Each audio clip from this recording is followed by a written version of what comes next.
Đăng ký kênh để nhanh chóng nhận được thông báo về video mới nhất và nhanh nhất. Hiện tại có một lãnh đạo cao cấp Hoan Thụy rất thích Lưu Học Nghĩa, muốn post anh ấy thành nghị thứ hai. Vốn dĩ sắp tới Lưu Học Nghĩa sẽ nhận 2 vai nam phụ nhưng vị lãnh đạo kia đã giúp anh ấy đẩy kịch bản đó đi và đổi lại cho anh ấy một bộ nam chính.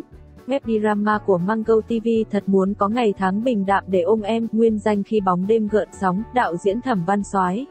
Diễn viên chính Trương Dư Hi và Lưu Học Nghĩa cuối tháng 1 khai máy, nội dung, nhân viên Hứa Khuynh Du quanh năm suốt tháng chỉ tan làm khi bóng đêm buông xuống. Cô và Phạm Vân Tích yêu nhau 10 năm, trước khi chuẩn bị kết hôn thì ngoài ý muốn phát hiện Phạm Vân Tích có quan hệ ngoài luồng. Phạm Vân Tích giải thích bảo là ngoài ý muốn, nhưng Hứa Khuynh Du vẫn nói lời chia tay, cũng vào lúc này cô gặp được Mạc Linh Trạch.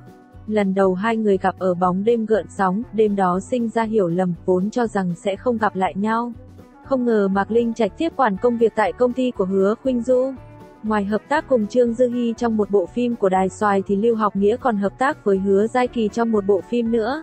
Sau này tài nguyên phim ảnh của Hoan Thụy sẽ nghiêng về phía Lưu Học Nghĩa một chút. Đàm Tùng Vận và Bạch Lộc là hai sao nữ tạo được chemistry tự nhiên nhất với các bạn diễn, đặc biệt là Bạch Lộc. Tuy xuất thân là một hot girl nhưng diễn xuất khá tốt, Đàm Tùng Vận không chỉ cạnh tranh với Triệu Lệ Dĩnh, hiện tại đoàn đội của cô ấy muốn cô ấy đi theo con đường marketing của Dương Tử. Đi con đường vừa thực lực vừa lưu lượng, mấy năm nay có không ít phim của Đàm Tùng Vận bạo. Bình thường phim bạo có thể dễ dàng trở thành tiểu hoa lưu lượng nhưng Đàm Tùng Vận vẫn bị mắc ở nửa vời. Sự nghiệp của cô luôn cứ hết nóng rồi lại nguội, tuy danh tiếng, độ hot đều có nhưng cô ấy thiếu một cơ hội, tính kết nối của fan Đàm Tùng Vận không quá cao. Fan tử chung không nhiều mà phần lớn là fan qua đường, cả Bạch Kính Đình và Đàm Tùng Vận sẽ đi dự các buổi thịnh điển cuối năm. Bạch Kính Đình và tiền nhiệm chủ biên Trương Vũ có quan hệ không tệ, hiện tại Trương Vũ nhảy đến bên LV.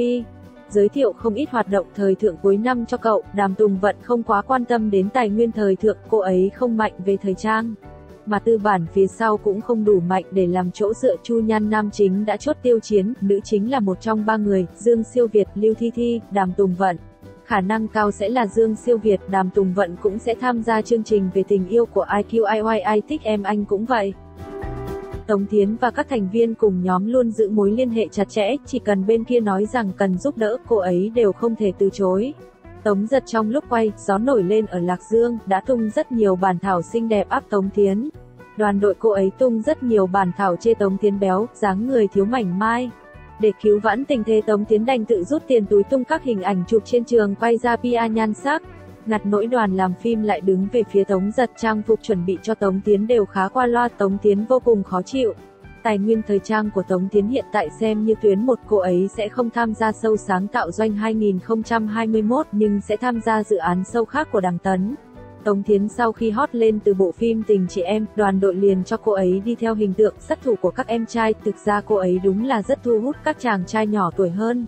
Hôm qua Tống Thiến đã gây ấn tượng với người hâm mộ trong đêm Tinh Quang Đại Thưởng 2020, cô ấy trong đợt này thì diện mạo đỡ xấu hơn nhiều và cũng rất chịu khoe body khi mặc bộ váy trắng Chanel Resort SS 2021. Nhưng khi lên sân khấu nhận giải nhân vật đột phá của năm thì cô lại chọn dáng váy đen trông khá luộm thuộm. Biên kịch Vàng Vu Chính tiếp theo sẽ nâng Vương Ngọc Văn thành Bạch Lộc thứ hai. Bạch Lộc dạo này làm marketing khá nhiều, nhưng kỹ năng diễn xuất của cô ấy thực sự rất tốt. Hơn nữa dưới tay Vu Chính thì mùi vị marketing sẽ có chút quen thuộc. Cô ấy hiện đang có xu hướng đóng phim truyền hình hiện đại hơn và sẽ hợp tác nhiều hơn với Iki. Biểu hiện của Iki trong phim truyền hình năm nay thực sự rất tốt. Hiện tại, La Vân Hy là một người cuồng công việc. Bên này việc tạo chemistry couple màn ảnh với Bạch Lộc vừa kết thúc, bên kia bắt đầu phát đường cùng Trần Phi Vũ. Đêm hội tinh quang vừa rồi của Tension, cậu ấy và Trần Phi Vũ đã cùng nhau xuất hiện và phát đường cho fan. Mặc dù là đường công nghiệp nhưng mọi người vẫn rất vui vẻ ăn. Trương Nghệ Hưng và Bạch Lộc sẽ đi ghi hình chương trình mừng năm mới của Đài Chiết Giang. Ngọc Xuân Lâu, do Bạch Lộc và Vương Nhất Chiết đóng chính tạm định chung tuần tháng 1 phát sóng trên đài Hồ Nam và Youku.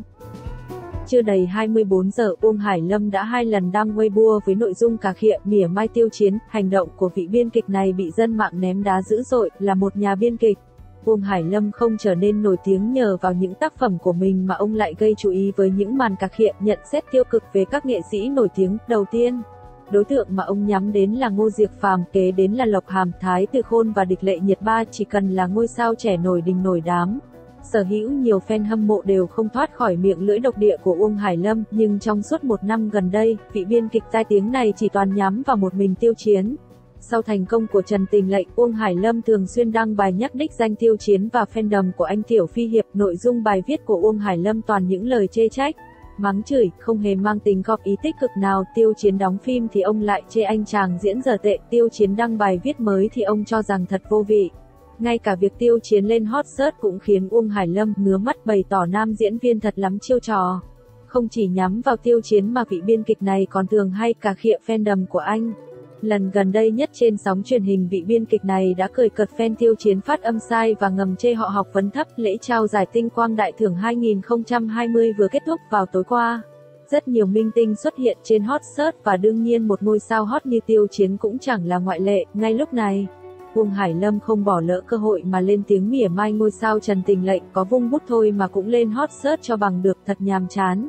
Mặc dù Uông Hải Lâm không nhắc trực tiếp đến Tiêu Chiến nhưng vào tối qua, chỉ có Tiêu Chiến là lên top tìm kiếm với từ khóa này. Hôm qua từ khóa Tiêu Chiến vung bút đã lên một hot search, thế nên đối tượng mà Uông Hải Lâm muốn nói tới là ai thật quá rõ ràng. Sau khi bài đăng nhận xét việc Tiêu Chiến vẩy bút lên hot search quá nhàm chán, nhận phải phản ứng trái chiều.